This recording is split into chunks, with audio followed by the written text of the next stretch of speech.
Okay, students. Sorry about that. I believe you can hear me now and you can be able to see my screen without any problem. So we'll start. Already it's been late. So as I said before, uh, can you able to hear me? I can continue, right? You can able to see my screen and as well as you can hear me. I believe I have changed my laptop. Okay. Thank you. So let me start with this. So as I said before, this is going to be a very important session because we're going to see QPSK and as well as பாத்தீங்க அப்படின்னா QAM and BFSK. And before starting this particular question, I want to show you how important this particular question is. Already we have seen what is BPSK, and I have said it is a very important question. And I have said three questions is very important, which is BPSK, QPSK, and BFSK. I like to show the importance of this particular question so that you can seriously attend the class. So listen. First you will see BPSK. BPSK question பாத்தீங்க அப்படின்னா எத்தனை தடவை கேட்டிருக்காங்கன்னு பாருங்க. Right from 2011 till 2015, it has been continuously asking in university exams. And also, if you take QPSK இல்லாத question பேப்பரை நீ பார்க்கவே முடியாது. பாத்தீங்க அப்படின்னா அதான் நீ கிளாஸ்ல நம்ம பார்க்க போறோம். I'll show that so that you can understand how important this particular question is. So you can see till right from 2011-12 இருந்து 2015 and as well as 2019 வரைக்கும் வந்து பாத்தீங்கன்னா கண்டினியூஸா கேட்கக்கூடிய கொஸ்டின் வந்து பாத்தீங்க அப்படின்னா QPSK. And similarly the same thing for BFSK. So if you have studied this particular three questions, BPSK, BFSK, QPSK, surely you can able to attend the 16 mark in this particular unit. இந்த மூணு question படிச்சாவே போதும், right? And I have clearly explained how to study this particular unit. இதுல பாத்தீங்க அப்படின்னா ஒரு கொஸ்டின்மே பாத்தீங்க அப்படின்னா you have lot of things to study, நிறைய இருக்கும் அப்படின்னு சொல்லியிருப்பேன். அதுல வந்து பாத்தீங்கன்னா எப்படி எல்லாம் படிக்கணும் அப்படின்றதையும் நான் I have said. For example, if you see principal, graphical representation, generation, reception and geometrical representation, spectrum of the signal, bandwidth, error probability. So இதெல்லாம் நம்ம வந்து பாத்தீங்கன்னா BPSK கம்ப்ளீட் பண்ணியிருக்கோம். அண்ட் சிமிலர்லி BFSKல we have started with generation and reception. Okay va? So today we will start once again with the BFSK. BFSK na enna just as outline solra thirupiyum, and then we will continue with QPSK, right? So class avanga gavani. இந்த class முடிச்சதுக்கு அப்புறம் பாத்தீங்க அப்படின்னா இந்த question எப்படி படிக்கணும் அப்படின்னா only block diagram போட்டு நீனே எழுதுற மாதிரி இருக்கணும். அண்ட் சிமிலர்லி எனி ஈக்குவேஷன்ஸ், எந்த ஈக்குவேஷன் இருந்தாலும் you should not by hearted. You want to understand the concept, அந்த கான்செப்ட் அந்த மெயின் ஈக்குவேஷன் எழுதிட்டு அப்படின்னா அந்த ஈக்குவேஷன் எப்படி கண்டினியூ பண்றோம் அப்படின்றது உனக்கு தெரியணும். அதே மாதிரி தான் நான் நடத்திட்டும் இருக்கேன் உனக்கு. ஃபர்ஸ்ட்ல இருந்து பாத்தீங்க அப்படின்னா சிக்னல் ஸ்பேஸ் ரெப்ரசன்டேஷனுக்கு என்ன rules and regulation, error probability என்ன ரூல்ஸ் அண்ட் ரெகுலேஷன் அப்படின்னு சொல்லியிருக்கேன். சரியா? சோ அந்த மெத்தட்ஸ் நீ ஃபாலோ பண்ண அப்படின்னா எந்த ஒரு ஈக்குவேஷன் டெரிவேஷன் நீ மனப்பாடம் பண்ணணும்னு அவசியம் இல்லை, right? So today we are going to start with BFSK. Already சொன்ன மாதிரி தான் BFSK என்னது. I'll start with the same diagram. இந்த டயக்ராம்ல இருந்தே உனக்கு சொல்றேன். ஆல்ரெடி மாடுலேஷன் எல்லாமே நம்ம பார்த்திருக்கோம். அதுல வந்து பாத்தீங்க அப்படின்னா டிஜிட்டல் மெசேஜுக்கு தகுந்த மாதிரி அதோடைய ஆம்பிளிடியூட், ஃப்ரீக்வன்சி எல்லாம் மாறுச்சுன்னா அதை என்ன சொல்றோம், டிஜிட்டல் மாடுலேஷன் டெக்னிக் அப்படின்னு சொல்லியிருக்கேன். அண்ட் அதுல வந்து பாத்தீங்க அப்படின்னா what is BFS, what is FSK, what is PSK, what is ASK ன்னு சொல்லியிருக்கேன். ஸோ இப்போ வந்து பாத்தீங்க அப்படின்னா we are going to start with frequency shift keying. frequency shift keying once again பாத்தீங்க அப்படின்னா என்னது, message signal, original digital message signal தகுந்த மாதிரி கேரியருடைய frequency மாறுச்சுன்னா that is called as frequency shift keying அப்படின்னு சொல்லியிருக்கேன். ஓகேவா? சோ இப்ப பாத்தீங்க அப்படின்னா இதுதான் கேரியர் சிக்னல். இந்த கேரியர் சிக்னலோட ஃப்ரீக்வன்சி பாத்தீங்க அப்படின்னா இந்த இடத்துல பாருங்க, இந்த இடத்துல வேரி ஆயிருக்கு, இந்த இடத்துல வேரி ஆயிருக்கு, சரி, இந்த இடத்துல நார்மலா இருக்கு. So this particular variation in frequency is called as frequency modulation அப்படின்னு சொல்றோம். And since it is a digital modulation technique, we call it as frequency shift keying அப்படின்னு சொல்றோம், right? So now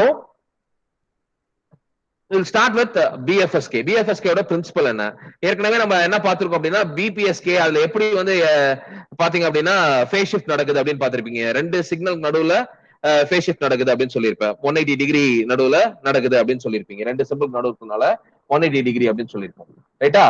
So now binary frequency shifting sir அப்படின்னா என்ன? I already said frequency, கேரியரோட frequency மாறணும் அப்படின்னு சொல்லியிருப்பேன்.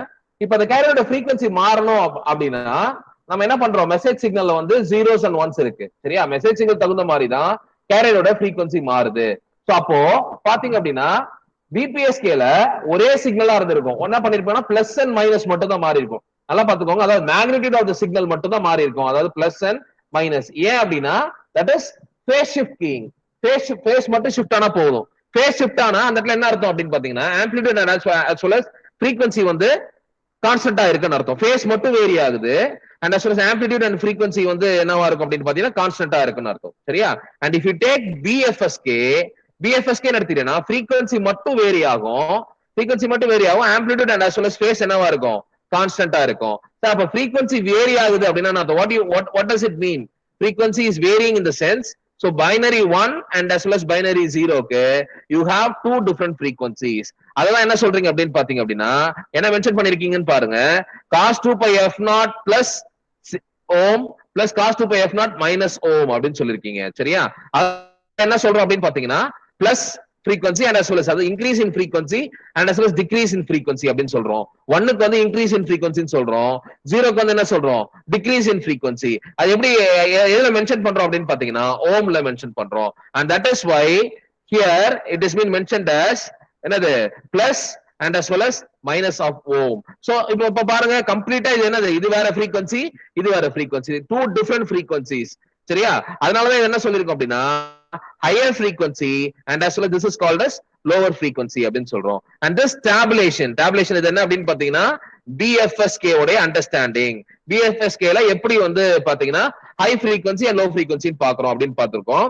இதுல பாத்தீங்க அப்படின்னா ஒரிஜினல் சிக்னல் பைனரி 1 and 0 இதெல்லாம் நான் லாஸ்ட் கிளாஸ் நடத்திருக்கேன், ஜஸ்ட் ரிவைசிங் இட் சரியா. 1 and 0, இந்த 1 and 0ல வந்து பாத்தீங்க அப்படின்னா இது என்ன சொல்றோம், டூ டிஃபரெண்ட் frequency சொல்றோம். ஒன்னுக்கு என்ன சொல்லிருக்கேன் ஏற்கனவே ஹையர் frequency சொல்லிருக்கேன் and 0க்கு என்ன சொல்லிருக்கீங்க லோவர் frequency சொல்லிருக்கீங்க சரியா.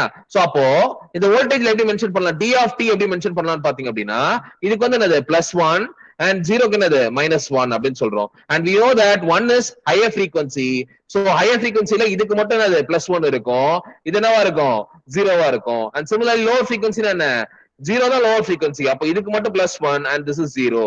this is the table conversion for BFSK, that is principle of BFSK அப்படின்னு சொல்றோம் சரியா.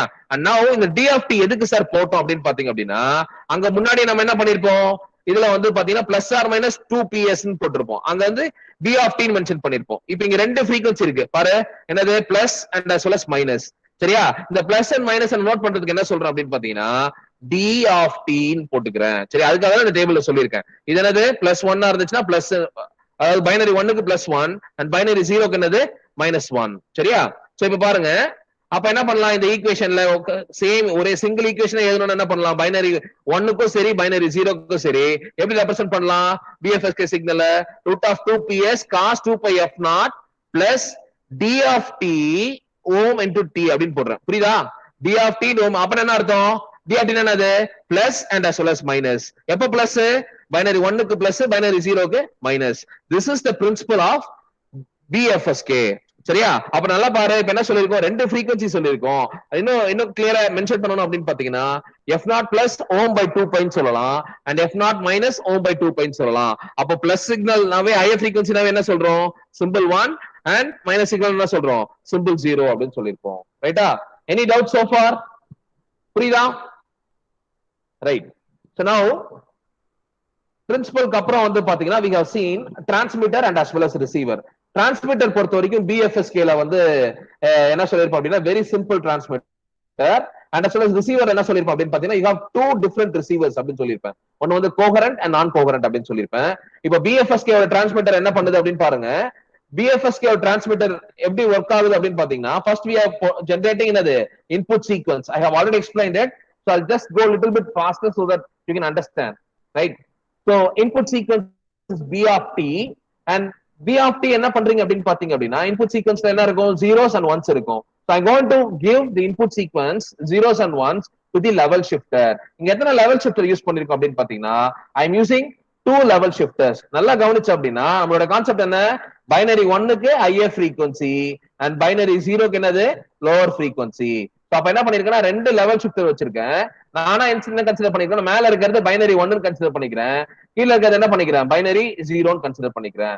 சரியா? சோ இப்போ வந்து பாத்தீங்க அப்படின்னா அதனால தான் என்ன பண்ணிருக்காங்க, PH ஆஃப் மென்ஷன் பண்ணிருக்காங்க, PL ஆஃப் மென்ஷன் பண்ணிருக்காங்க.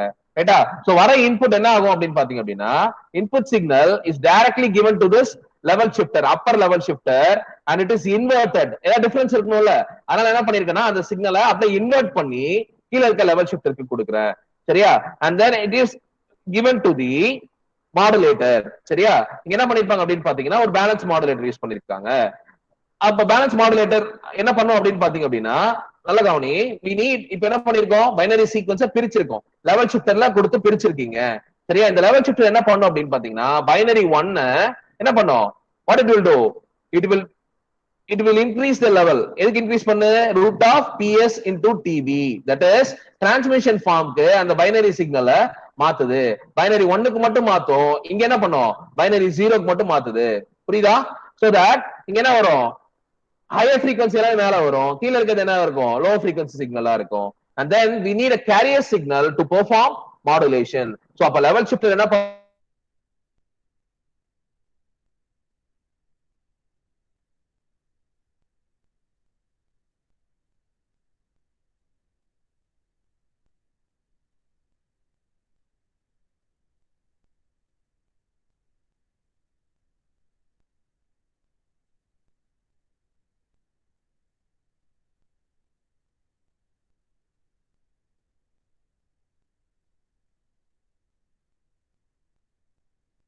அப்படின்னு பாத்தீங்கன்னா we are transmitting, we are converting into a and you're using two carrier signals. so இந்த ரெண்டு சிக்னலையும் நீங்க ஆட் பண்ணீங்க, கம்பைன் பண்றீங்க அப்படின்னு பாத்தீங்கன்னா you will get the BFSK signal. I already explained what is BFSK signal. அப்போ இப்ப கம்பைன் பண்ணும்போது என்ன நடக்கும் அப்படின்னு பாத்தீங்க அப்படின்னா, என்ன நடந்திருக்கு, கேரியரோடைய frequency மெசேஜ் சிக்னல் தகுந்த மாதிரி, அதாவது நம்ம 0s and 1s level shifter மாத்திருக்கோம்ல, அதுக்கு தகுந்த மாதிரி அதோட frequency மாறி இருக்கும். அததான் இந்த வேவ் ஃபார்ம்ல நீங்க ரெப்ரசென்ட் பண்றீங்க. சரியா? வேவ் ஃபார்ம் என்ன இருக்கு, இங்கெல்லாம் பாருங்க நார்மல் ஃப்ரீக்வன்சியா இருக்கு, இந்த இடத்துல மட்டும் என்னவா இருக்கு, ஃப்ரீக்வன்சி வேரி ஆயிருக்கு. சரியா? So this is called as BFSK signal. அதே மாதிரி இதோட ரிசீவர் சொல்லிருக்கேன், இதோட ரிசீவர் என்ன சொல்லிருப்பேன் அப்படின்னு பாத்தீங்க அப்படின்னா டூ டைப்ஸ் ஆஃப் ரிசீவர் சொல்லிருக்கேன். ஒன்னு வந்து கோஹரண்ட் அண்ட் என்னது நான் coherent receiver. Very important 2 mark question. I have already explained what is coherent and what is non-coherent receivers. coherent receivers என்ன அர்த்தம் அப்படின்னு பாத்தீங்க அப்படின்னா, you have to use the carrier signal. எந்த ரிசீவர் வந்து கேரியரோட நாலேஜோட demodulation பண்ணுது. சரியா? if the receiver uses the knowledge of carrier signal, or else we can also say in a different way, if you're going to regenerate the same carrier which is used in the transmitting side, transmitting side ல use பண்ண அதே கேரியரை receiving சைட்ல நம்ம use பண்றோம் அப்படின்னு பாத்தீங்கன்னா that particular process is called as coherent receiver. அதாவது கேரியரோட நாலேஜே இல்லாம, அதே மாதிரி கேரியரை ரிகவரே பண்ணாம நம்ம வந்து பாத்தீங்கன்னா டிமாடுலேஷன் பண்றோம், ரிசீவிங் சைட்ல டிமாடுலேஷன் பண்றோம் அப்படின்னு பாத்தீங்கன்னா, and that is called as non coherent receiver. very important 2 mark question. அப்ப கேரியர் நாலேஜோட பண்ணோம் அப்படின்னா that is coherent, carrier knowledge இல்லாம பண்றோம் அப்படின்னு பாத்தீங்க அப்படின்னா that is non coherent. very simple, right? and if you take this particular receiver, the receiver எப்படி ஒர்க் ஆகுது பார்த்தா very simple. you can see BFSK signal கொடுத்திருக்கோம். இப்ப ரிசீவரோட வர்க்கிங் என்ன, we have to determine, we have to என்ன பண்ணோம், we have to reconstruct the zeros and ones. நம்ம முன்னாடி ஃபர்ஸ்ட் யூஸ் பண்ண அதே மெசேஜ் சிக்னலை zeros and ones ரிகவர் பண்ணணும். சரியா? எப்படி ரிகவர் பண்றது பாரு, BFSK சிக்னல் கொடுக்குற, BFSK சிக்னல் கொடுத்த உடனே நீங்க என்ன பண்றீங்க அப்படின்னு பாத்தீங்கன்னா you are using two different correlators. சரியா? ரெண்டு correlator யூஸ் பண்ணிருக்கீங்க and you are using an integrator. சரியா? இங்க பாருங்க என்ன பண்றீங்க அப்படின்னு பாத்தீங்க அப்படின்னா, கொடுக்குற சிக்னலை I am applying it to both the correlators. மேல இருக்க correlator கொடுக்குற, கீழ இருக்க correlator கொடுக்குறேன். சரியா? இங்க கொடுத்த உடனே என்ன பண்றேன் அப்படின்னு பாத்தீங்க அப்படின்னா I mean using the same carrier. என்ன கேரியர், மேல என்ன பண்ணிருக்காங்க 1 வச்சிருக்கோம், கீழ என்ன பண்ணிருக்கோம் 0 கொடுத்திருப்போம். அப்ப உன்னோட கேரியர் ஹை frequency கேரியர், இது என்னது, அதாவது அந்த frequency என்ன இருக்கு, FH ன்னு இருக்கும், இந்த frequency என்ன இருக்கும், FL ன்னு இருக்கும். ஓகேவா? சோ அந்த கேரியரை மேலையும் இந்த கேரியர் என்ன பண்றேன் அப்படின்னா கீழேயும் கொடுக்குறேன். பை டிஃபால்ட் இட் மீன்ஸ் 0க்கு என்ன பண்ணிருக்கோம், FL கேரியர் தான் யூஸ் பண்ணிருக்கோம், and 1க்கு என்ன பண்ணிருக்கேன், FH கேரியர் தான் கொடுத்திருக்கீங்க. சரியா? and that signal, that carrier signal is combined with the BFSK signal and it performs integration பண்ற, இன்டகிரேட் பண்ணிட்டு அந்த இன்டகிரேட் பண்ண சிக்னலை வெளியே வருது. ஓகேவா? நல்லா கவனிச்சு பார்த்தோம் அப்படின்னா உனக்கு என்ன தெரியும் அப்படின்னு பாத்தீங்கன்னா, ஏற்கனவே BFSK சிக்னல் என்ன பண்ணிருக்கோம் அப்படின்னு பாத்தீங்கன்னா என்னவா இருக்கும், BFSK சிக்னல்ல you'll have variation in the frequency. சரியா? எங்கெல்லாம் பைனரி 1லாம் இருக்கோ இருக்கும் சிக்னல் வேரியேஷன் ஆயிருக்கும், frequency வேரியேஷன் ஆயிருக்கும். அந்த சிக்னல் தான் இங்க கொடுத்திருக்க and it performs integration. சரியா? இன்டகிரேஷன் கொடுக்குற and S1 of t அந்த அவுட்புட் என்ன சொல்றேன்? S1 of t ன்னு சொல்றேன். and இந்த சிக்னல் என்ன சொல்றேன்? S2 of t அப்படின்னு சொல்றேன். சரியா? and these two signal is combined to produce y of t. y of t கொடுக்குறேன். சரியா? and y of t signal என்ன பண்றேன் அப்படின்னு பாத்தீங்கன்னா it is given to the decision device. the decision device எப்படி சார் ஒர்க் ஆகுது? decision device என்ன பண்ணும்? we have to determine y of t ல இருந்து அந்த சிக்னல் வந்து 0வா 1ஆ கண்டுபிடிக்கணும். Very simple. if S1 of t is greater than என்னது S2 of t அப்ப என்ன அர்த்தம்? S1 of t அதிகமா இருந்துச்சுன்னா என்னது பைனரி 1 ன்னு அர்த்தம். கரெக்டா? அப்படிதானே? இது வந்து பெருசா இருந்துச்சுன்னா பைனரி 1 டிரான்ஸ்மிட் ஆயிருக்கு. இது பெருசா இருந்துச்சுன்னா என்ன இருக்கும்? Binary 0 is transmitted. சரியா? அதான் இங்க சொல்றோம். சரியா? if y of t is greater than S1 of t, சரியா? sorry, if y of t is equal to என்ன சொல்றோம்? S1 of t is greater than S2 of t. if S1 of t greater than S2 of t னா y of t is equal to 1 அப்படினு சொல்றோம். சரியா? y of t is equal to 1 அப்படினு சொல்றோம். similarly if S2 of t is greater than S1 of t இருந்துச்சுனா y of t என்னவா இருக்கும்? 0வா இருக்கும். சரியா? and it can also said in a different way. என்ன இருக்கு இங்க என்ன சொல்லிருக்காங்க பாரு? y of t வந்து 0 விட greater இருந்தா இந்த கண்டிஷன் இது greater இருந்தா பைனரி 1 ன்னு சொல்றோம். லெஸ்ஸரா இருந்துச்சுன்னா என்ன சொல்றோம்? 0 ன்னு சொல்றோம். Right? hope you can understand this receiver. very simple operation. right? so you are giving the input as BFSK signal and you are combining two carrier signal. அந்த கேரியரை என்ன பண்றோம்? கம்பைன் பண்ணதுக்கு அப்புறம் we are integrating it. integrate பண்ணதுக்கு அப்புறம் அந்த signal என்ன சொல்றோம்? S1 of t and S2 of t. those two signals is combined to get the y of t. if S1 of t is greater, it is chosen as binary 1. and if S2 of t is greater, it is understood that the transmitted signal is 0. right? this is coherent receiver. ஏன் இது coherent receiver னு சொல்றோம்? Transmitting சைடுல use பண்ண அதே கேரியரை என்ன பண்றீங்க அப்படின்னா ரிசீவிங் சைடுல யூஸ் பண்ணிருக்கீங்க. and then பாத்தீங்க அப்படின்னா நெக்ஸ்ட் என்ன பார்த்தோம்? நான் கோஹரண்ட் ரிசீவர்ஸ். நான் கோஹரண்ட் ரிசீவர் என்ன சொல்லியிருக்கேன்? அதாவது எந்த ஒரு கேரியருமே யூஸ் பண்ணாம பண்றது. கேரியரோட நாலேஜ் இல்லாமலே என்ன பண்றோம் அப்படின்னு பாத்தீங்க அப்படின்னா it performs demodulation. சரியா? ரிசீவர் ஆபரேஷனை எந்த ஒரு கேரியரோடைய இன்ஃபர்மேஷன் இல்லாம பண்றது. இப்ப பாருங்க, முன்னாடி அங்க யூஸ் பண்ண மாதிரி நீங்க கேரியரை யூஸ் பண்ணிருக்கீங்களா? எந்த கேரியரையும் யூஸ் பண்ணல. சரியா? இப்ப என்ன பண்றீங்க? BFSK சிக்னல் டைரக்டா கொடுக்குறீங்க. it is sent to the band pass filter FH and as well as FL. similarly FH னா உங்களுக்கு என்னன்னு தெரியும் and as well as FL என்னன்னு தெரியும். FL frequency என்ன பண்ணும்? FH frequency என்ன பண்ணும்? வர சிக்னல் நீ டைரக்டா இந்த பேண்ட் பாஸ் ஃபில்டர் கொடுக்குற. and similarly அதே சிக்னல் என்ன கொடுக்குற அப்படின்னு பாத்தீங்கன்னா band pass filter FL கொடுக்குற. ஓகேவா? so if the band pass filter is tuned to FH frequency, it will allow only FH frequency. கரெக்டா? FH frequency மட்டும் தான் அலோவ் பண்ணும். and similarly இது என்ன பண்ணுது அப்படின்னு பாத்தீங்கன்னா FL frequency மட்டும் தான் அலோவ் பண்ணும் அப்படின்னு சொல்லியிருக்கேன். சரியா? and then it performs, அதாவது FH frequency என்னது? it allows only binary 1. இது என்ன பண்ணுது அப்படின்னு பாத்தீங்கன்னா it allows only binary 0. கரெக்டா? அப்ப என்ன பண்ணும் அப்படின்னு பாத்தீங்கன்னா it is sent to the level encoder, level decoder. level decoder என்ன பண்ணுது அப்படின்னு பாத்தீங்கன்னா it decodes, அதாவது it detector. சரியா? it detects the binary 1. அதாவது எந்த சிக்னல் வந்திருக்கோ அது எக்ஸாக்ட்டா என்ன பண்ணும் அப்படின்னு பாத்தீங்கன்னா அந்த சிக்னல் டிடெக்ட் பண்ணும். மத்த சிக்னலை even if there is some sort of noise அதை ரிமூவ் பண்ணிட்டு எக்ஸாக்ட்டா என்ன பண்றோம் அப்படின்னு பாத்தீங்கன்னா அந்த சிக்னலை டிடெக்ட் பண்றதுக்காக we are using a specific detector here. சரியா? so இப்ப இங்க FH சிக்னல்னாவே என்னது? binary 1 signal and then it is sent to the detector and after detecting it is sent to the comparator. same process is applicable here. இங்க detector என்ன பண்ணுது? 0 signal detect பண்ணி it is sent to the comparator. and comparator what it will do? it will compare these two signal. இங்க output வந்திருக்கா, இங்க output வந்திருக்கான்னு பாக்குது. ரைட்டா? நல்லா புரிஞ்சுக்கோ. 1 and 0. சரியா? இங்க அவுட்புட் வந்துச்சுன்னா என்ன அர்த்தம்? that is binary 1. இங்க அவுட்புட் வந்துச்சுன்னா அர்த்தம் 0. ஓகேவா? அப்ப ரெண்டுத்தையும் கம்பேர் பண்ணுது. எது கிரேட்டரா இருக்கு? Greater in the sense output இருந்தா என்ன இருக்கும்? பைனரி 1ல கிரேட்டரா இருக்கும். சரியா? அப்போ பைனரி 1 ன்னு வருது. பைனரி 1ல அவுட்புட் வரல அப்படின்னா ஆட்டோமேட்டிக்கா என்ன இருக்கும்? இது கிரேட்டரா இருக்கும். சரியா? by comparing these two signals you can able to determine binary 1 or 0 அப்படின்னு கண்டுபிடிப்போம். this is non coherent receiver and this is also I have explained already. ரைட்டா? so now thank you students, thank you for watching. கண்டிப்பா இந்த video உங்களுக்கு எல்லாருக்கும் ரொம்ப யூஸ்ஃபுல்லா இருக்கும் நம்புறேன். subscribe Passionate Professor and keep learning. Thank you very much.